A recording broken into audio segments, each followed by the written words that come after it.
Salut les gars, c'est Guillaume, je viens parler d'une petite vidéo très rapidement. Je vais parler de One Piece et plutôt de sa saison 2 sur Netflix. Alors je vais parler d'un débat parce que je vois que tout le monde en parle, je viens d'avoir une vidéo qui en parle. Ou plutôt quelqu'un qui réagit à ce que quelqu'un dit. Alors moi aussi j'en ai marre. Voilà, moi je suis à l'arc Thriller Bark là actuellement à l'animé. J'ai pas regardé le manga. J'ai commencé One Piece, l'animé, parce que justement j'ai vu la saison 1 sur Netflix de One Piece qui a été refaite en live action.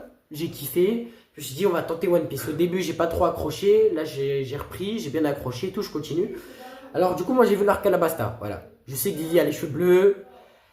Elle a la peau blanche et tout. Le problème, c'est qu'avec le live action saison 2, sur Netflix, bon, du coup, c'est un récapitulatif de la enfin, de 1, 2, 3, grand max arc, compressé, on va dire.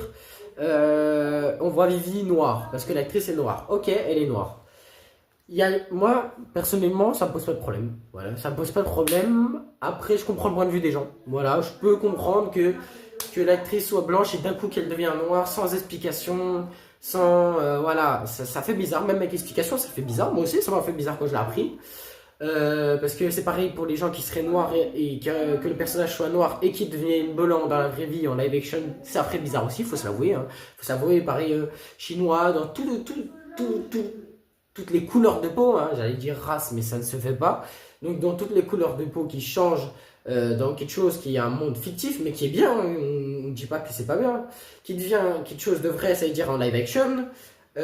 Déjà, de un, on ne peut pas critiquer le travail et les décisions d'équipe. Déjà, on ne peut pas critiquer les décisions d'équipe.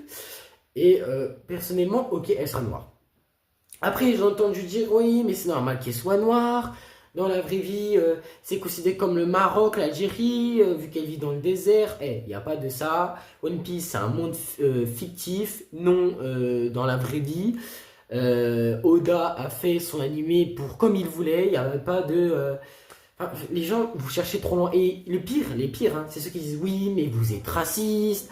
Oui, mais vous êtes complètement bête. Non, non. Il a le droit d'avoir un point de vue différent. Il a le droit de penser autre chose. Il a le droit de vouloir autre chose. Mais par contre, il n'a pas le droit d'insulter.